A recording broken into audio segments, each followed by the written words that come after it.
हे friends, good morning. आज हम लोग पढ़ेंगे अलाउद्दीन खिलजी के बारे में। अलाउद्दीन खिलजी के समय में हुए विद्रोह और उसके समय में हुए मंगोलों के आक्रमण के बारे में।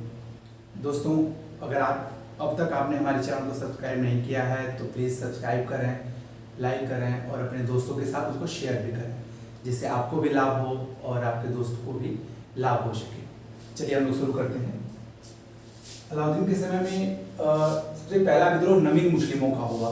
मैं आप लोगों को बताया था पिछले लेक्चर में कि नवीन मुस्लिम वो थे जो मंगोल थे, जो दिल्ली के बगल में मुगलपुरी में अपने नेता के नेतृत्व में इस्लाम धर्म स्वीकार करके आके बस जाते हैं। लगभग 4000 मंगोल, उनको नवीन मुसलमान कहा जाता था। अच्छा, वो गुजरात अभियान में नुसरत खां और उलूग खां के साथ गुजरात अभियान पे गए थे और वहाँ से वापस हो रहे थे तो खुम्स एक लूट कर होता है। वास्तव में जो सेना युद्ध में लूटती है उसका 1/5वां हिस्सा 20% वो शासक को दे देती है। लेकिन आप देखेंगे कि खुम्स अर्थात लूट कर में अलाउद्दीन खिलजी और मोहम्मद बिन तुगलक इन दोनों ने 80% अपने ले लिया है और 20% सैनिकों को दिया है। इसी बात को लेके खुम्स इसके पहले 80% सैनिक का हुआ करता था, लेकिन अलाउद्दीन खिलजी ने उसको 4/5 भाग अर्थात 80% अपने ले लेता है। इसी बात का विरोध करते हैं नवीन मुसलमान और विद्रोह कर देते हैं।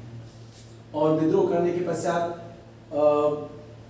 लेकिन नुसरत खां और अन्य लोग मिलकर इसके बड़ी निर्दयतापूर्वक इनके आंदोलन को, इनके विद्रोह को दबा दिया जाता है। अच्छा, पहली बात मैंने पिछले लेक्चर में बताया था कि पहली बार ऐसा होता है भारतीय इतिहास में कि सैनिकों के विद्रोह के कारण उनके परिवार वालों को दंडित किया जाता है, उनकी पत्नी को, उनके बच्चे को और उनके परिवार के अन्य सदस्यों को मृत्युदंड दे दिया जाता है दिल्ली में।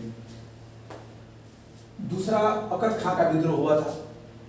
रणथंभौर अभियान में अलाउद्दीन खिलजी जा रहा था। रास्ते में वो शिकार खेलते समय अकद खां के द्वारा नियुक्त कुछ लोग चुपके से बाणों की बौछार कर देते हैं और उसको मारने की कोशिश करते हैं वास्तव में, लेकिन वो मरता नहीं है, बच जाता है और बाद में अकद खां को पकड़ के उसको दंडित किया जाता है, उसको मृत्युदंड दिया जाता है। इस तरह से इस विद्रोह को दबा दिया जाता है। तीसरा विद्रोह हुआ था मंगू खां का। अमीर उमर और मंगू खां, ये दो अलाउद्दीन खिलजी के बहन के बेटे रहते हैं। अमीर उमर जो था वो बदायूं का सूबेदार था और मंगू खां अवध का सूबेदार था। ये दोनों रणथंभौर घेरे की व्यस्तता के समय, जब रणथंभौर विजय के लिए अलाउद्दीन गया था तो उसमें व्यस्त रहता है, उसी दौरान ये लोग दिल्ली पे आक्रमण करते हैं और विद्रोह कर देते हैं। विद्रोह करके लेकिन इनके भी विद्रोह को दबा दिया जाता है और इन दोनों को मृत्युदंड दे दिया जाता है। इस चौथा विद्रोह हुआ है हाजी मौला का विद्रोह। आप लोग ध्यान देंगे इस शब्द में, एक है हाजी मौला और एक है सिद्दी मौला। सिद्दी मौला का विद्रोह जलालुद्दीन खिलजी के समय में हुआ था और हाजी मौला का विद्रोह अलाउद्दीन खिलजी के समय में हुआ था। अक्सर कंफ्यूजन हो जाता है नाम सेम होने की वजह से, एक तरह का होने की वजह से। दिल्ली अलाउद्दीन के समय में ये विद्रोह, मतलब हाजी मौला का विद्रोह सबसे भीषण हुआ था और सबसे अधिक समय तक रहा। लगभग वो दिल्ली पे 1 सप्ताह तक कब्जा किए रखता है और ये भी जब रणथंभौर में वो व्यस्त रहता है अलाउद्दीन, उसी समय में होता है और वो यहाँ तक शस्त्रागारों पे और राजकोष पे अपना अधिकार कर लेता है। कारागार से कैदियों को छोड़ के उन्हें अपने पक्ष में कर लेता है और 1 सप्ताह तक लगभग दिल्ली पे वो काबिज रहता है। लेकिन अंततः इनको भी, हाजी मौला को भी दंडित, मतलब इस विद्रोह को दबा दिया जाता है और इसको मृत्युदंड देके मार दिया जाता है। आप लोग देखेंगे विद्रोह अलाउद्दीन के समय में, इन सारे विद्रोहों के बाद अलाउद्दीन सोचना शुरू करता है कि क्या कारण है कि हमारे समय में विद्रोह हो रहे हैं। तो इसके लिए इसने एक गोपनीय परिषद, जिसे मजलिसे खास कहा जाता था, अपने विद्वान लोगों को लेके बैठता है और विचार करता है कि आखिर ये विद्रोह क्यों हो रहे हैं, उसके पीछे कारण क्या है और समाधान प्रस्तुत करने के लिए अपने विद्वानों से वो कहता है। तो अंततः अच्छा कहता है कि मुझसे डरे बिना, भय से मुक्त होकर आप अपना विचार व्यक्त करिए। हो सकता है मैं आपके विचार को से खुश ना हूँ, लेकिन फिर भी आप डर से मुक्त होकर अपना विचार रखिए। तो उस विचार से निकल के आता है कि अमीरों के पास जो धन है वो एक कारण है, मद्यपान दूसरा कारण, अमीरों का मेल मिलाप और उनका वैवाहिक संबंध, ये तीसरा कारण निकल के आता है। चौथा है सुल्तान की जनता के बारे में अज्ञानता। ये चारों कारण उस मजलिस खास से निकल के आते हैं कि ये विभिन्न कारण हैं। अब इसके लिए समाधान क्या प्रस्तुत करता है अलाउद्दीन? कहता है कि अमीर बहुत धनी हो गए हैं, उनके पास बहुत सारे धन हो गए हैं, इसीलिए वो विद्रोह कर रहे हैं। तो इसके लिए एक आदेश पारित करता है अलाउद्दीन और कहता है कि राजकीय अनुदान अर्थात मिल्क भूमि, राजकीय पुरस्कार इनाम भूमि और धर्मार्थ जो भूमि दी गई है जिसको वक्फ कहा जाता था, इन तीनों को अमीरों से ले लेता है और उसे खालसा भूमि में मिला लेता है। खालसा अर्थात राजा की भूमि, उसमें मिला लेता है और अपने अधिकारियों को आदेश देता है कि अमीरों से अधिकारिक धन छीन लिया जाए, क्योंकि जो उनके पास धन नहीं रहेगा तो वो विद्रोह के बारे में नहीं सोचेंगे। दूसरी बात, मद्यपान। वो लोग शराब पीते थे और शराब पी के गोष्ठियाँ करते थे, सम्मेलन करते थे। तो ऐसे में मद्यपान भी एक कारण था कि लोगों की भावनाओं को उभार देता था और आपस में बैठ के विचार विमर्श करते थे और कहीं कहीं षड्यंत्र की नींव पड़ती थी। तो उसने दिल्ली में मद्य निषेध कर दिया और कहा कि अब कोई शराब नहीं पिएगा। हाँ, एक बात ये थी कि व्यक्तिगत अपने घर में अपने लिए अपने इस्तेमाल के लिए शराब बनाने की अनुमति तभी दिया जाता है। इसके अलावा वह भांग खाने पे और जुआ खेलने पे इस पे भी प्रतिबंध लगा देता है। मैंने आपको बताया कि मद्य निषेध करने वाला पहला सुल्तान अलाउद्दीन को कहा जाता है। तीसरा कारण था अमीरों का मेल मिलाप और उनका वैवाहिक संबंध। मैंने बताया कि वो कैसे अपने धन के मद में कहीं शादी विवाह में इकट्ठे होते थे और वहाँ आपस में विचार विमर्श करते थे, अपने धन का प्रदर्शन करते थे और मेल मिलाप और सामाजिक गोष्ठियाँ और समारोहों करते थे। तो अलाउद्दीन इन सारे समारोहों पे प्रतिबंध लगा देता है और कहता है कि अब जब भी अमीरों के यहाँ शादी होगी तो सबसे पहले हमसे अनुमति ली जाएगी। एक तो शादी में प्रतिबंध लगाता है और शादी में समारोहों पर प्रतिबंध लगाता है और कहता है कि जब भी शादी करनी होगी तो आपको हमसे अनुमति लेनी पड़ेगी। चौथा कारण था कि सुल्तान की जनता के बारे में अज्ञानता। सुल्तान जान नहीं पाता कि जनता क्या सोचती है, तो इसके लिए उसने अपने गुप्तचर प्रणाली को स्ट्रॉन्ग किया, अपने गुप्तचर प्रणाली को मजबूत किया और वो 3 स्रोतों से सूचना प्राप्त करता है। एक जो उस विभाग का अधिकारी होता था, दूसरा बरीद जो गुप्तचर का प्रधान होता था, बरीद मुमालिक, और तीसरा मुन्ही या मुनय्यन, इनसे भी किसी तथ्य के बारे में जानकारी लेता था और इन तीनों स्रोतों से प्राप्त जानकारी को वो अपने लिए इस्तेमाल करता था और अगर तीनों में मैच नहीं होता था, किसी घटना के बारे में तीनों अलग अलग व्याख्या करते थे, तो उसमें सत्य का पता लगाता था और जो गलत जानकारी दे रहा है उसको दंडित करता था। आप लोग आगे देखेंगे कि मुनय्यन से वो अमीर स्पेशली 2 तरह की जानकारी प्राप्त करता था।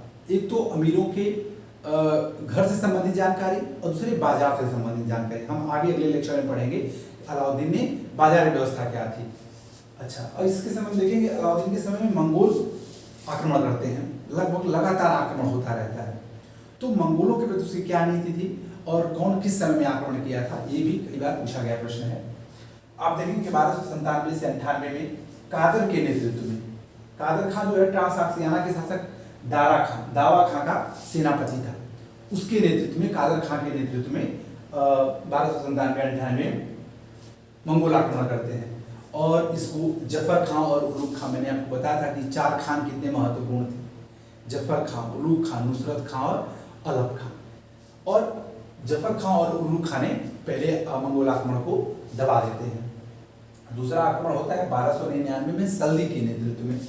ये जो ट्रांसआक्सियाना का शासक दावा खां था उसका भाई था सल्दी, इसके नेतृत्व में इसके आंदोलन को भी जफर खां दबा देता है और उलूग खां अलाउद्दीन जफर खां से जलने लगते हैं। जफर खां पर्सनली बहुत वीर था, सैनिक था और वो व्यक्तिगत वीरता के कारण कहीं भी युद्ध शुरू कर देता था और बड़ी बुरी तरीके से इसने सल्दी को पराजित किया और अपने लोकप्रियता को बढ़ने को देख के नुसरत खां के जफर खां के लोकप्रियता को बढ़ते हुए देख के उलूग खां और अलाउद्दीन स्वयं उससे जलने लगता है। तीसरी बात 1299 में कुतुलुक ख्वाजा के नेतृत्व में एक बार पुनः मंगोल आक्रमण करते हैं। और ये दावा का पुत्र था, दावा मैंने बताया जो राजा था उसका पुत्र था। दिल्ली का कोतवाल अलाउद्दीन कहता है कि अलाउद्दीन को सलाह देता है कि अभी उचित समय नहीं है, उचित समय आने पे ही आप इसका प्रतिरोध करें या इससे लड़ें। लेकिन अलाउद्दीन इनकी बातों को नकार देता है और उलूग खां, नुसरत खां और जफर खां के नेतृत्व में वो आक्रमण करता है। और जफर खां लड़ते हुए मारा जाता है। वो मंगोलों के सेना के अंदर बहुत दूर तक चला जाता है और बाद में उसको घेर लेते हैं और घेर के उसकी हत्या कर देते हैं। इससे दो बातें होती हैं लेकिन कुतुलुक ख्वाजा भी हार जाता है, पराजित हो जाता है और भाग जाता है। तो एक तरफ तो मंगोल जो आक्रमणकारी था वो हार गया और दूसरी बात कि जफर खां जिससे अलाउद्दीन जलने लगा था उसकी व्यक्तिगत वीरता के कारण जफर खां की मृत्यु तो हो जाती है, लेकिन अलाउद्दीन इससे भी वो मुक्त हो जाता है। चौथा आक्रमण 1303 ईस्वी में तारगी के नेतृत्व में होता है। तारगी बड़ी सेना, अच्छा तारगी का जब अटैक आक्रमण होता है तो उस समय 1303 में अलाउद्दीन की एक बड़ी सेना तेलंगाना पे आक्रमण के लिए चली गई थी और छोटी सी सेना थी जिसको लेकर वो चित्तौड़ पे घेरा डाला था। तो वो तुरंत अभी चित्तौड़ के घेरे से वापस आया था, उसी समय तारगी का आक्रमण हो जाता है। तो अलाउद्दीन अपने आप को सीरी के किले में जो दिल्ली के बगल में बनवाया था, वो बनवा रहा था अभी, उस किले में अपने आप को सुरक्षित कर लेता है। मंगोलों को किले को घेर के किले को विजय करने की पद्धति का भी बहुत बढ़िया पता नहीं था बहुत अच्छे से, और वो 2 महीने तक किले को घेरे रहते हैं, लेकिन फिर 2 महीने बाद विवश होकर वो भारत से चले जाते हैं और अलाउद्दीन सुरक्षित हो जाता है। अच्छा, इसके बाद अलाउद्दीन किले के निर्माण पे बहुत बल देता है। वो जानता है कि मंगोलों के आक्रमण से बचने के लिए किले होना बहुत जरूरी है। तो उत्तर पश्चिम अपने बॉर्डर पे वो सीमेंट बनवाता है, दिल्ली के किले को मजबूत करता है, सीरी के किले को मजबूत करता है, इस तरह से वो और अफगान सैनिकों को नियुक्त करता है। इसके बाद आप देखेंगे कि 2 महीने में वापस हो गए। सीरी दिल्ली के किले को मजबूत करता है, सीरी राजधानी बनवाता है। सीरी को मैंने कहा जिस किले को अपने आप को सुरक्षित करता है उसी को अपनी राजधानी बनाता है और उत्तर पश्चिम किले को मरम्मत कराता है।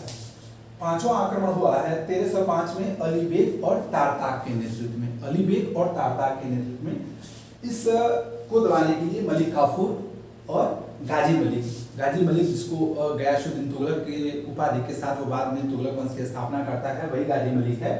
इन दोनों को वो मंगोलों के आक्रमण को दबाने के लिए भेजते हैं और सफलतापूर्वक ये लोग मंगोलों के आक्रमण को दबा देते हैं। तो गाजी मलिक को पंजाब का सूबेदार बना देता है और पंजाब का सूबेदार बना के उसे सीमा रक्षक की उपाधि भी देता है, वो सीमा की सुरक्षा करता है। छठा आक्रमण और अंतिम आक्रमण, मंगोलों का अंतिम आक्रमण अमीर खुसरो और ईशामी, इस आक्रमण को अंतिम आक्रमण बताते हैं। 1306 में कबक, इकबालमंद और तैयबू के नेतृत्व में मंगोल आक्रमण करते हैं। इस विद्रोह को भी दबाने के लिए अलाउद्दीन खिलजी, मलिक काफूर और गाजी मलिक को लगाता है और ये दोनों सफलतापूर्वक इस विद्रोह को भी दबा देते हैं। इसके साथ ही ये दोनों चीज़ें इस लेक्चर में क्लियर हो जाती हैं। चूँकि अलाउद्दीन का चैप्टर काफ़ी लंबा है तो इसके लिए 2 लेक्चर और मुझे लेना पड़ेगा। उसकी सैन्य व्यवस्था, उसकी भू व्यवस्था और बाजार नियंत्रण नीति। इसके साथ ही अगले लेक्चर में मिलेंगे। थैंक यू मित्रों।